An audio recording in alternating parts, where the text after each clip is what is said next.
All right, what's happening, y'all? It's your boy Rico from Street Scores, and very random news. I mean, I was already working on another video that I'm gonna come out with a little later today, and I want to come out with a mock draft probably later on tonight. So that's probably 3 videos that are coming out today, not even including the one that technically came out like 1 a.m. last night.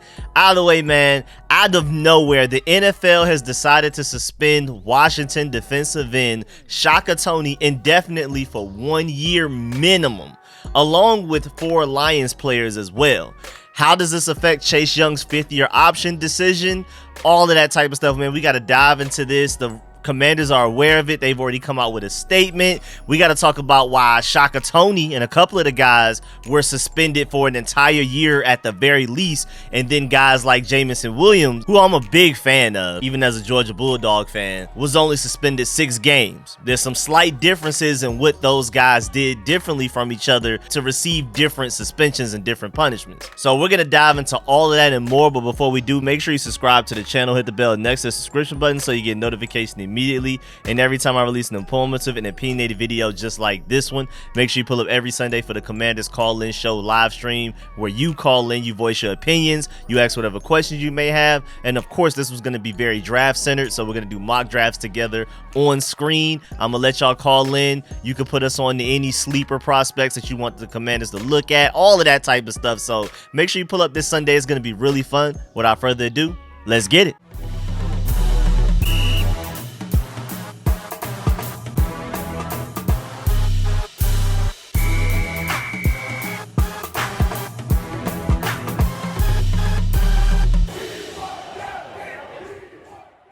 Alright, so out of absolutely nowhere, at Rap Sheet, of course your boy Ian Rappaport tweeted sources. NFL suspended 5 players, including Lions wide receiver Jameson Williams, for violations of NFL gambling policy. Lions CJ Moore and Quintez Cephas plus Commanders Shaka Toney are suspended indefinitely, at least 1 year.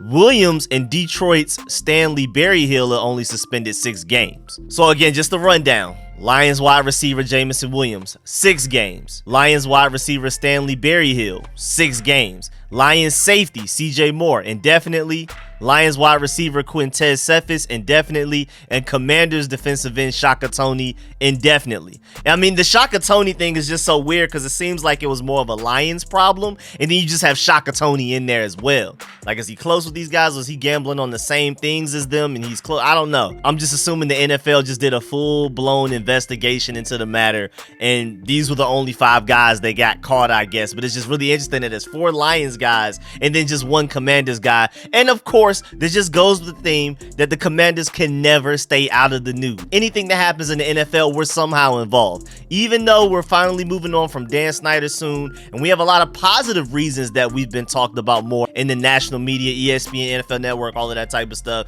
But of course, there has to be some random slight negative setback, because we wouldn't be a Washington football team, Redskins, Commanders, whatever you want to call them, if we didn't do something like this every once in a while. So the difference between Jameson Williams, Stanley Berryhill, and everybody else, why those 2 guys got 6 games, everybody else is suspended indefinitely, is because they placed bets on non-NFL games from an NFL team facility, which is not allowed. They specifically bet on college games from the Lions facility, which again is not allowed. That's why they got 6 games. And that's really interesting too, because so that means players can bet on non-NFL games in general, but you just can't do it from the facility. You have to be off the campus, off the facility premises to be able to bet on non-NFL games. Why exactly is that a rule? That's so random and specific.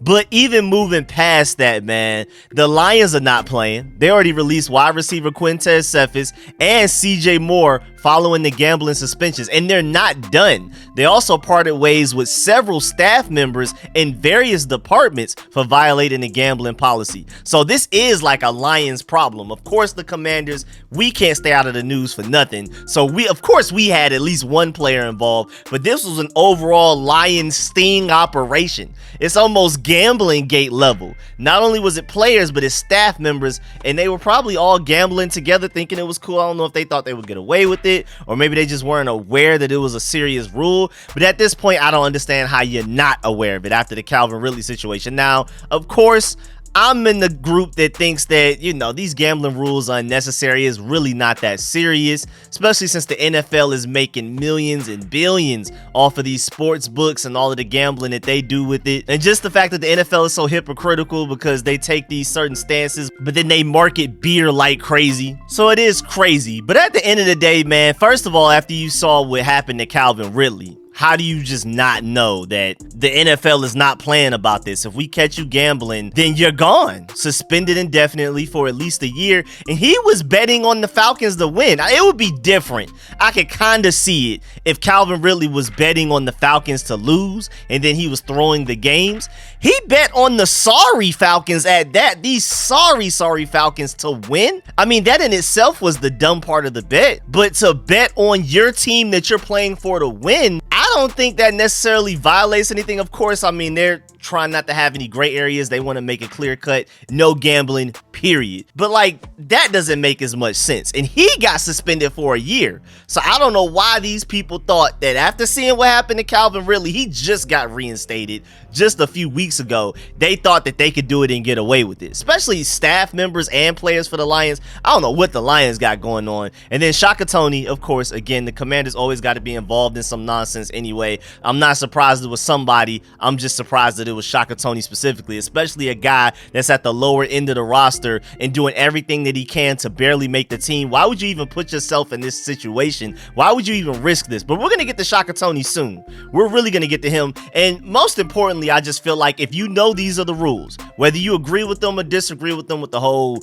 how they were so against weed and now they're not anymore, but at the end of the day, when they were against it and suspending people for it, just don't do it. It's not that serious. I mean, if you want to go and boycott the NFL, there's a way to go about that. But to just do it and hope you don't get caught is not the way to lobby against NFL rules and suspensions and policies. Like, I'm pretty sure they talk about this at the rookie symposium like crazy, run it down over and over again. I'm pretty sure they force NFL coaches and head coaches, all of those guys, different departments, to run this down throughout the team for all of the players and especially the younger players. So I'm sure they were aware. I'm just like, were they trying to get away with it? I just don't understand. But at the end of the day, just don't gamble on games. It's not that serious. Again, whether you agree or disagree with the rule, just don't do it. How about that? Like, it's really not that serious.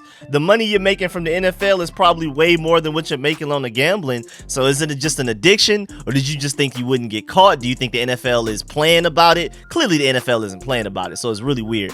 Then of course the NFL made an announcement on a suspension and everything, and they did say that these players may petition for reinstatement at the conclusion of the 2023 season. So that's it. They've already decided, everybody that's suspended for at least a year, Shaka Toney included, that you're done. You can petition at the end of the suspension, but before that, nah. But they did say at the end of their statement, a league review uncovered no evidence indicating any inside information was used or that any game was compromised in any way. So I feel like at the end of the day, you should cut them some slack for that. But I guess with the way that they handed this suspension down without that, if games were compromised, things could have gotten a lot worse for these guys. So at the very least, at least the NFL didn't look at these games and be like, oh, okay, this gambling affected anything. So that's really interesting. But yeah, man, Shaka Toney, why? Shaka Toney played in 16 games last year for the Commanders, but not a lot of production, only 1.5 sacks for the year. But you know, I love his talent. I thought we should have moved him to outside linebacker, basically like a Sam linebacker role. Let him cover people, let him cover tight ends, run with guys. He's a freak athlete, and we just don't seem to be using him the right way like I feel like we should. Of course, as a Sam linebacker, you can still continue to rush the passer as well, but I just feel like we're underutilizing them by not having them out there on the field more often in coverage and rushing the passer. But at the end of the day, so far, he's just been a fairly useful depth piece at defensive end. He's a pass rush specialist. We bring him in on obvious passing downs, and that's really it. We don't really use him on any play that there may even be a slight chance that the opposing team is running the ball. But either way, he wasn't very productive last year, so it's not like we lose a lot. I just love his potential. It's really just his talent and potential, but it seems like the Commanders aren't going that direction with him anyway, so we really didn't lose much based on what we've seen from him so far. But he keeps making the team, so Rivera and those guys, Jack Jack Del Rio are clearly higher on him than some people who feel like he shouldn't be on the team. But again, at the end of the day, based on production, we haven't lost much from him, especially on the defensive side of the ball.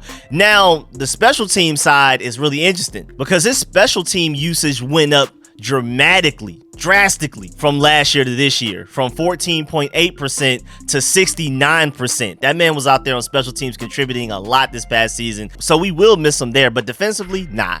I mean, he had less than half the snaps on defense this past season than he had his rookie season. If anything, he's declining defensively, but he was gaining a larger role on special teams at the very least, and you never know. But at the end of the day, the way that Jack Del Rio and Ron Rivera are using them, he's replaceable. Again, I like his talent a lot. I feel like we're underutilizing him, but the way we've been using him so far up to this point, he's for sure replaceable. He's not going to be missed much at all.